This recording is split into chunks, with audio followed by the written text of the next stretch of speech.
Yun po is June 16, 2024 and Father's Day, Sunday. Medyo maulan po ngayon so naisipan kong magluto ng quick food lang na masarap sa ulan. So gagawa tayo ng ramen pero with a twist, malunggay ramen. Ayan na po yung mga ingredients. Hindi ko na kailangan i-show kung paano ko hiniwa. Alam niyo na po yan. So, ito na po yung pinipilian ng malunggay. Meron akong buto-buto ng chicken na pinakuluan ko para makuha natin yung broth. Tapos, hinimay-himay ko para mayroong chicken. Tapos, I'll put a lot of garlic and onions. Tapos, ito po yung favorite ko na shabu-shabu. Shabu-shabu balls. Way po. Hindi ako nagpa-plug ng brand pero masarap po talaga si Way. Tapos, shiitake mushrooms. So, yun po ang gagawin natin. Ang ating star ingredient for today is malunggay. Galing po ito sa garden ng ate ko. Salamat sa libreng malunggay. Masustansyang malunggay. So, now, let's go. Meron tayong 2 egg dito. Ang gagawin natin ay ihalo natin yung mga yung mga spice na nandito, yung pampalasa na nandito sa loob sa eggs para lumapot ang ating soup. So, let's go.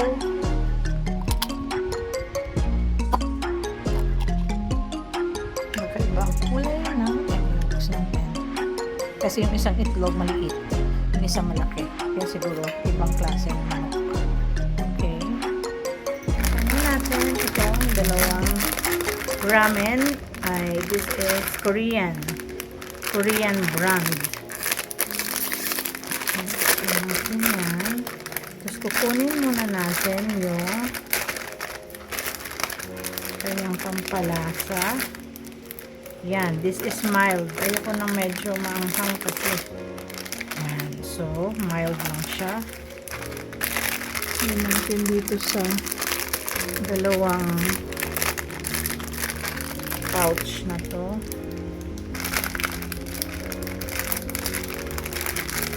So, kanyang pampalasa, so hindi na natin kailangan lagyan ng pampalasa. Tapos, set aside natin yan. Kunin natin yung egg. Haluin natin. Tapos, ang gagawin natin, ihahalo natin dito yung lahat ng spices. Ang palasa sa egg. Uy, may ano siya. May dried veggies. Dried veggies pala yan. So, may kasama si malunggay. May dried veggies siya.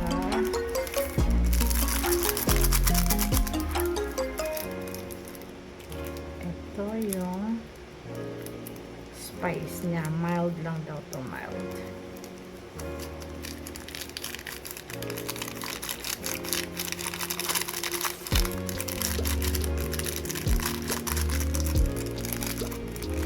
Tapos yung last one. Ito. So, 2 pack to. Ramen. Korean brand na ramen. Siguro mabibili mo yan mga 64 pesos isa. Pero pag naluto mo na to with all the ingredients, ang dami na nitong ramen na to. So, haluin lang natin sila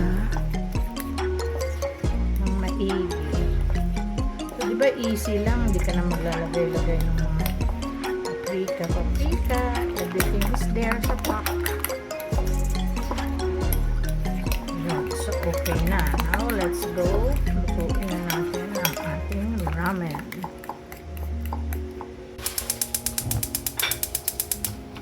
Ayan, naglagay tayo ng clay pot.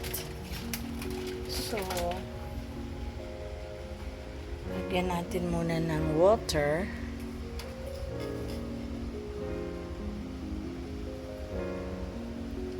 konti lang.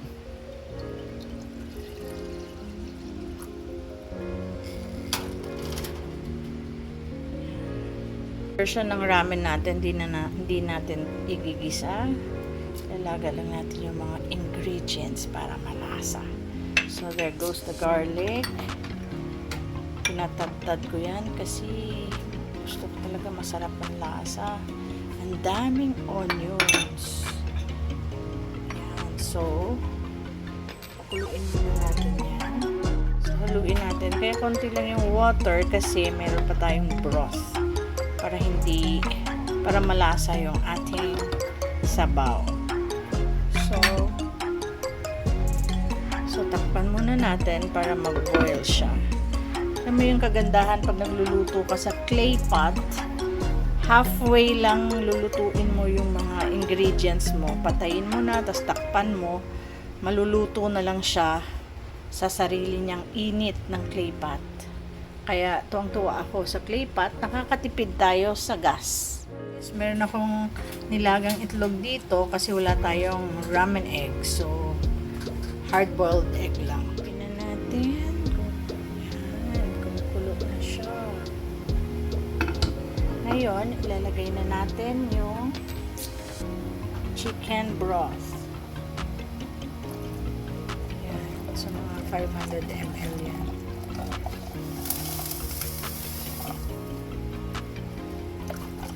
Lahat na 500 ml. Sarap maghigop ng sabaw ngayon. Tapos niyan, ilagay na natin yung chicken para yung lasa niya dyan na kaagad sa sabaw. Tapos lagay natin yung mushrooms. Yung shiitake, masarap kasi yung pampalasa talaga yung shiitake. And then let's let it boil for a while.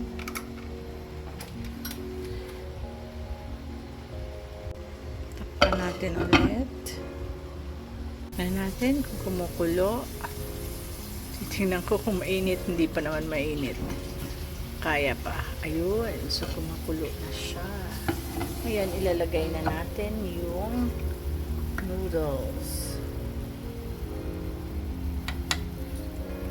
Pero bago natin ilagay yung noodles, lagyan mo natin ng konting salt.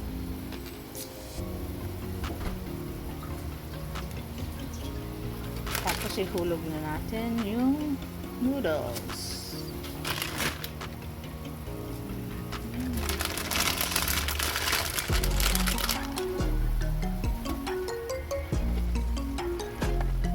Cook a little bit.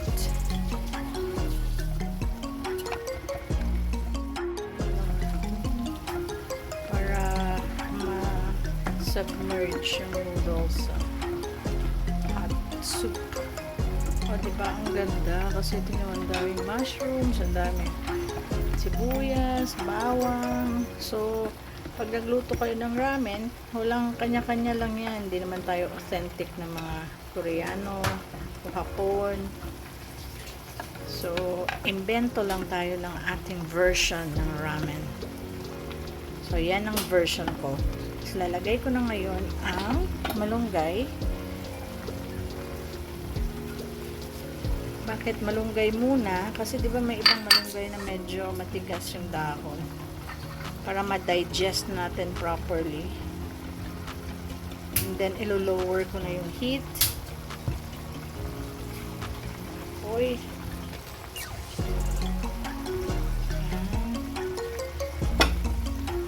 Kasi ang clay pot, sobrang init ito. Nakakatipid talaga kayo sa gas dito sa clay pot. Tingnan mo, oh. Yan na. So, what I will do, I will turn this off na. Pero tingnan mo, naka-turn off na, kumukulo pa rin siya sa clay pot. So, advice ko, kumuha kayo ng clay pot para nakakatipid kayo sa gas. Yan. So, di ba ang ganda ang malunggay. Pinoy version. So, kung kulang ang yung sabaw, kinain niya ng noodles. ito pang isang magandang tip. Very accessible yung aking pot filler here. So, hindi ka na tatakbo ng tubig. Nasusunog na. So, andyan lang siya. Tapos, patuluan mo lang. May filter ito. Filtered water. Yan. Para madagdagan natin yung soup. And since dinagdagan ko yung soup, kailangan ko ulit siyang i-on. Maapoy.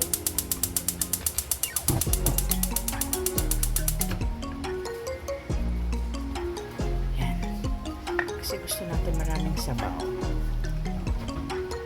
Yan. Bakit hindi ko pa hinuhulog yung mga shabu-shabu balls? Kasi gusto ko siya ihulog last. Dahil yung iba pala, kinat ko, may feeling sa loob. Pag baka kung masobrahan ng so ilalagay ko na. Kasi last na yan. O diba? Ang ganda ng ating malunggay ramen. Look at the Weiwei shabu-shabu balls. Ang sarap talaga niya. Medyo pricey ng konti. Parang 500 plus per kilo. Pero worth it ang taste.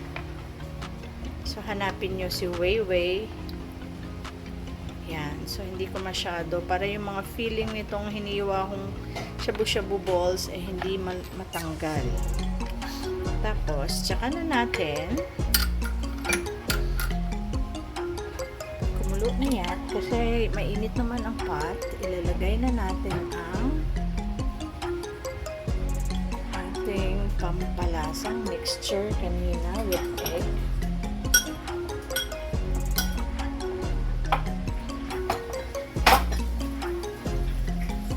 So, ito ang ating mixture. So, ilalagay na natin sa ating ramen. Cool.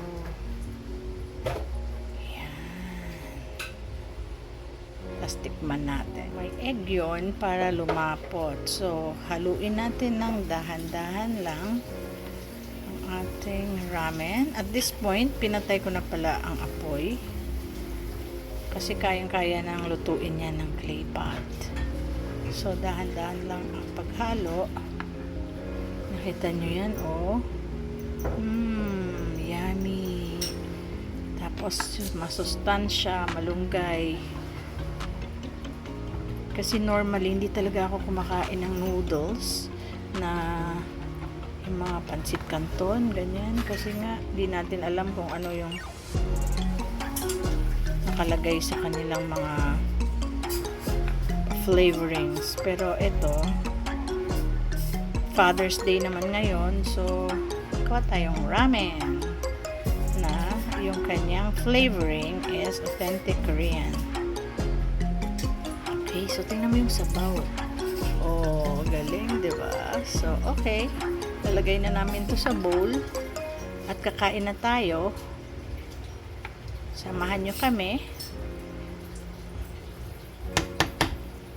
So, yan na yan. Puno, oh. Napuno yung ating clay pot. Medium siguro ang laki nitong clay pot na to. Tapos, 2 packet lang. Tapos, siguro yung ating Weiwei na shabu balls, mga around 150 pesos yun. Tapos, yung chicken lang na buto-buto. Kasi ako, mahilig ako mag chicken breast lang talaga. So, yung buto sa breast, hindi ko tinatapon, nilalaga ko yon for chicken broth. Tapos, yung mga natitirang nakadikit na chicken, yun yung nilagay natin dyan para pampalasa. Yun, tapos may mushrooms to. So, shiitake mushrooms. Isa yan sa pinaka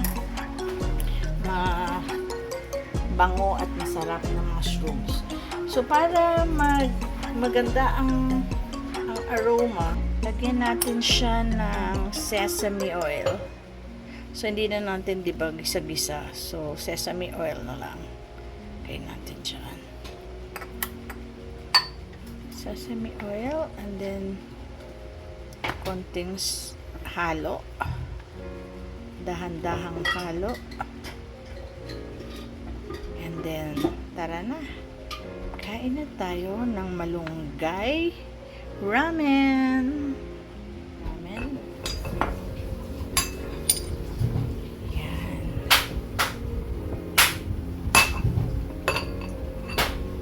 Diba ang laki ng bowl ko? Yan. So, kuhaan tayong ramen.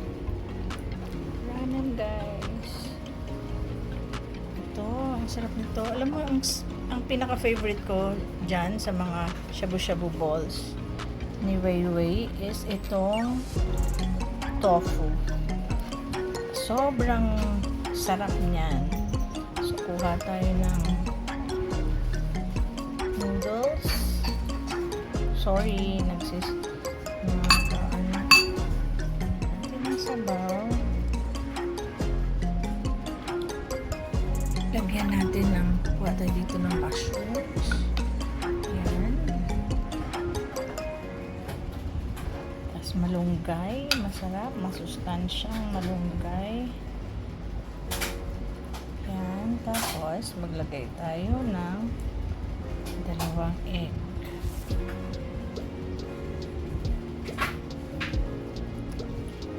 O diba? Ating malunggay ramen. So, meron tayo ditong chopsticks. And meron tayong pang soup. Yan. So, kain na tayo.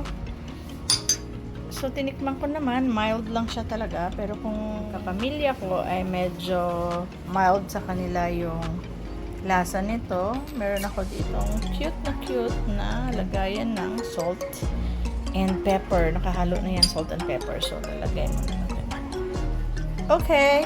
Bon appetit! Kain tayo, ramen sa tag-ulan. Father's Day sa mga tatay dyan. Sa aming tatay, si Tatay Pido. Happy Father's Day. Love you.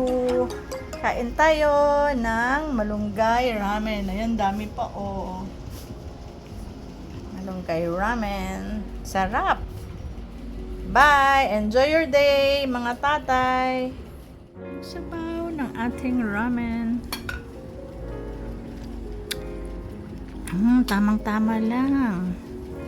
Wala nang pre-tasting. Diretso na. Kasi ito na lang kung kulang ang alat. Pero ang sarap. Mild lang yung anghang. Yun lang ang gusto ko. Sobrang malasa. Natin tong favorite ko na tofu ball.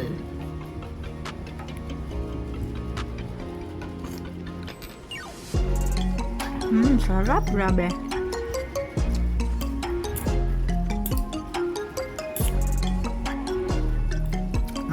Magugustuhan to ng aming tatay kung nandito siya.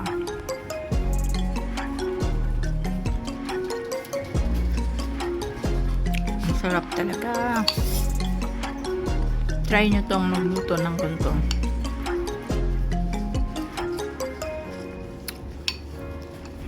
Hindi kayo magsasawa.